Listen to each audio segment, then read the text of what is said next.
مرحبا بكم في المغرب، مرحبا بكم في إمسوان.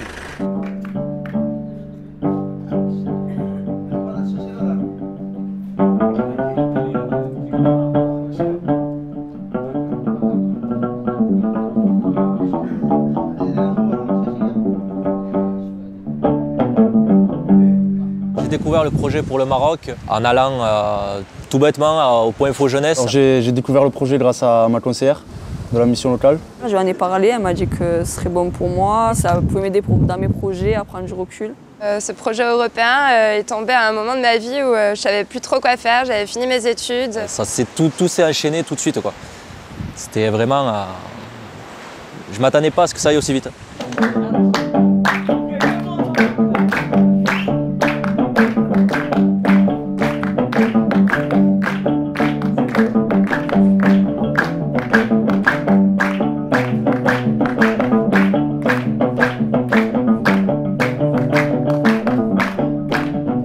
Donc Imswan, c'est un petit village de pêcheurs perdu entre Essaouira et Agadir.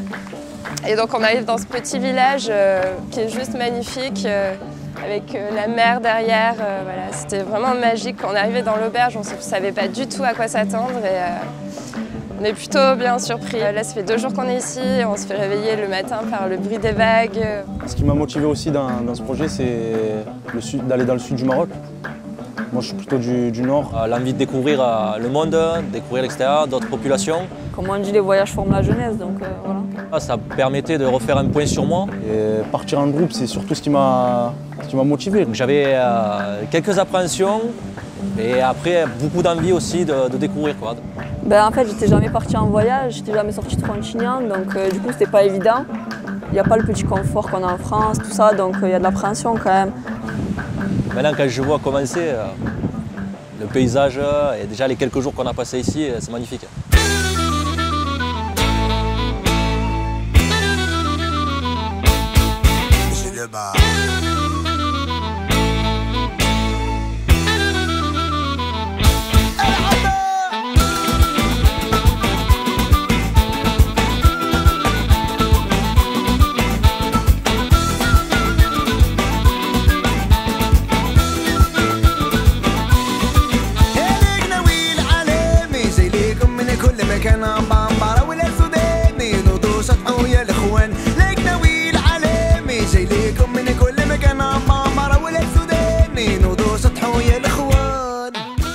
Ce que j'ai appris sur mes capacités à vivre en groupe, c'est que voilà, des fois, il faut apprendre de ses erreurs.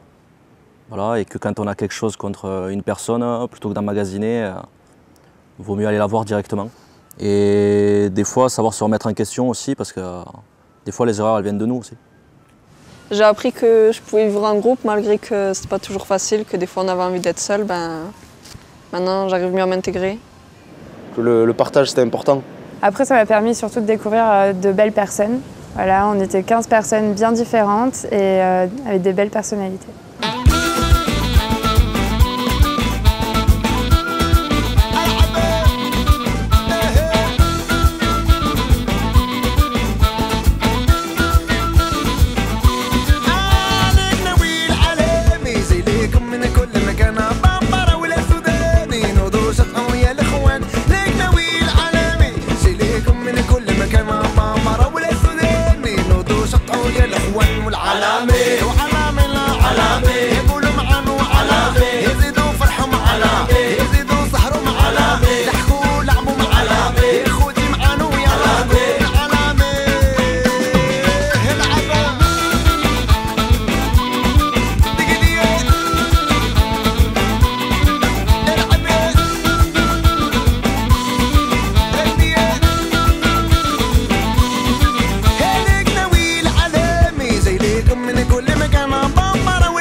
Je sais pas, ça m'a changé cette expérience. On a rencontré beaucoup de gens qui nous ont beaucoup appris. Et du coup, je pense que quand on va tous rentrer en France, ça va tous nous changer quelque part. Maintenant, je sais vraiment ce que je veux faire plus tard. Et ça me l'a confirmé par rapport au fait qu'on était à l'école, qu'on a fait des formations en secourisme et tout. Et je vois que le contact humain, c'est ce qui m'intéresse vraiment. Donc je vais tout faire pour y arriver, soit en animation, soit aux pompiers. À mon retour en France, je pense que je vais plus me concentrer au chercher du travail. Ici, c'est dur à en trouver comme en France, mais ici, c'est pas la même. La vie, elle est plus dure ici, quoi. Donc je vais me servir de ça pour booster un peu. La différence entre les familles françaises et les familles marocaines, c'est que quasiment toutes les familles marocaines, elles suivent leurs enfants, même pendant les études et même après, jusqu'à ce qu'ils aient un travail. Alors qu'en France, c'est plus, c'est bon, tu as eu ton bac, c'est bon, tu es libre, va qu'à tes occupations et débrouille-toi pour trouver un travail.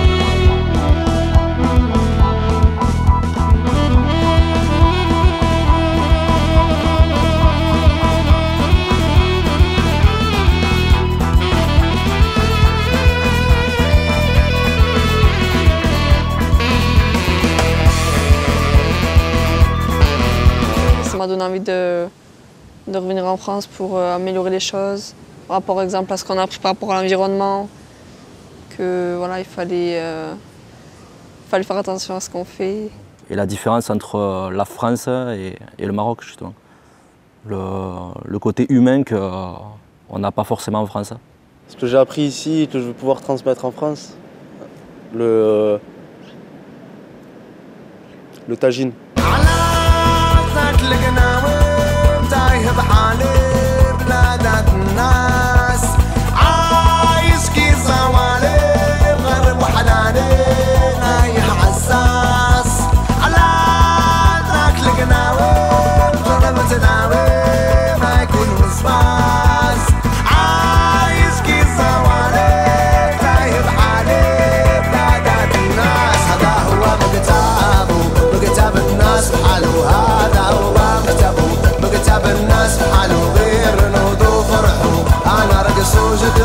أنا ضحكوا لعبوا يا وهمومنا يطيروا هذه موسيقتنا هذه يا حياتنا هذه موسيقتنا هذه يا حياتنا هذه موسيقتنا هذه يا حياتنا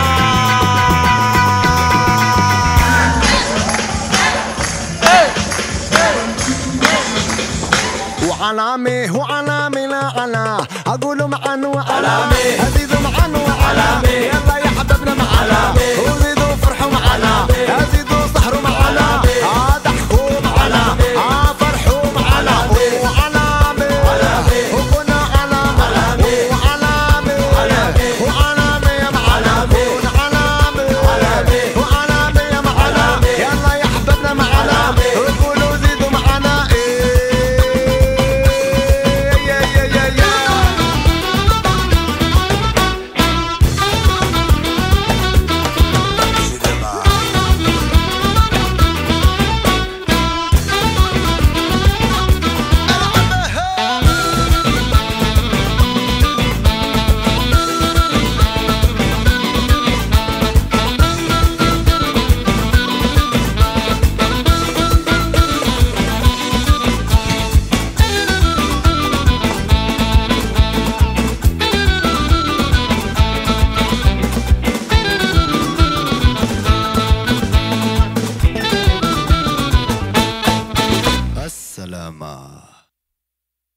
Ce qui va le plus me manquer quand je vais revenir en France, ça va être peut-être le groupe et puis la mentalité d'ici et la simplicité des choses qu'il y a au Maroc. Gérer le beau temps et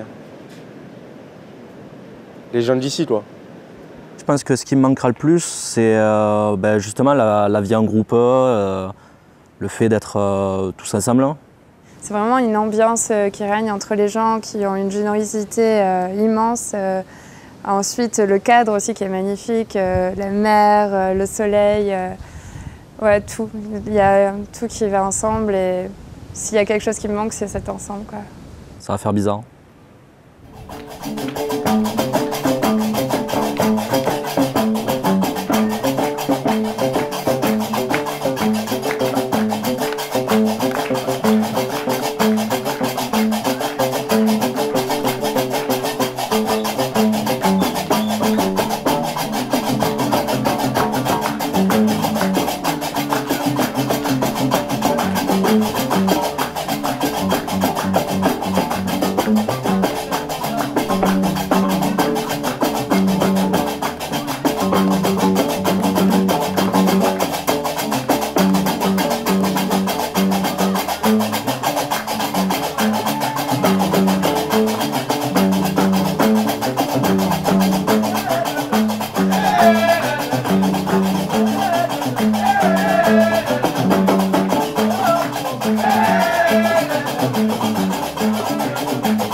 Passées au Maroc, en fait, elles ont été complétées par une semaine avant de formation vidéo et pour moi, ça a été vraiment important.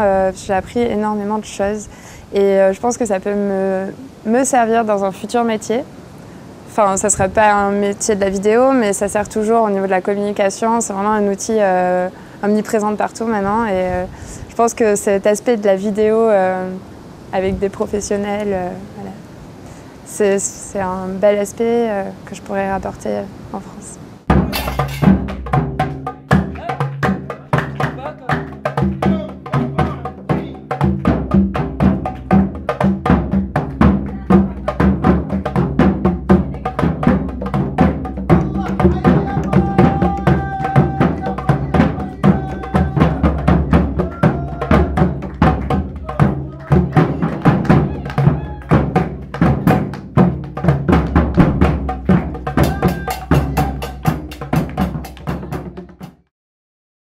Un mot pour résumer mon voyage. Découverte. Au calme. Évasion. Instructif. Je dirais exceptionnel. Enrichissant. Magnifique. Superbe expérience. Inch'Allah. Alors la chose la plus surprenante que j'ai vécue, c'est qu'un policier m'a confondu avec un faux guide. C'est le nombre de déchets à l'extérieur en fait, pas éparpillés partout. Dans les champs, partout, vraiment partout, des sacs plastiques, vraiment partout. C'est la rencontre avec la famille lors de la fête de l'Aïd. Au Palais des Congrès, où on a fait le défilé, où on les a vus chanter. C'est la différence au niveau de l'hospitalité. Les gens d'ici, tout simplement. Alors qu'est-ce que j'ai appris sur moi-même pendant ce séjour? C'est à plus m'affirmer. J'ai appris à avoir de la patience, notamment quand on est allé à l'école, avec les enfants, etc. J'ai appris à vivre en collectivité. J'ai appris que, contrairement à ce qu'on pouvait me dire, que j'étais plus ouvert d'esprit. J'ai appris à savoir relativiser les choses. Alors si je devrais résumer en un seul mot la vie en groupe, ça serait le partage. Bien. C'est spécial. Convivial. Solidarité. Faire des concessions. Intense. Non, je ne peux pas le résumer en un mot. J'ai pris conscience de beaucoup de choses sur le respect des gens, dans la rue, comment aborder les gens, etc. Et voilà, donc rien que tout ça, ça va changer, ça va beaucoup changer. Je sais que j'aurai plus confiance en moi. Je vais être plus tolérante envers les autres. Sourire, ça donne beaucoup aussi. Les connaissances qu'on a fait avec les gens, ils font qu'on sera plus ouvert. Et ils font que je pense qu'on se plaignera moins, quoi. Donc c'est-à-dire que je pense que je serai encore plus ouvert vers le monde. Et je donnerai encore plus de ma personne. Même si on se le dit et qu'au final c'est plus important l'humain que l'objet et tout, ici on a vraiment une preuve que pour eux c'est une habitude de donner et de même pas compter, de pas faire attention à ce qu'ils ont parce qu'ils lui donnent. Et, Ce qui m'a beaucoup aidé, c'est vous, c'est les adultes, c'est les pros. C'est Sandrine, c'est Momo, c'est Mimoun, c'est même Bruno et tout aussi qui m'ont dit des choses que je me rendais pas compte en fait. Et que voilà, j'étais renfermé sur moi-même et tout, je voyais pas ce que je pouvais faire, même ce que je savais faire, ou même peu importe le degré. Et on m'en a parlé et on m'a dit que je pouvais faire quelque chose en fait et que j'avais pas à me renfermer comme je le faisais, continuer à rester à rien faire en fait.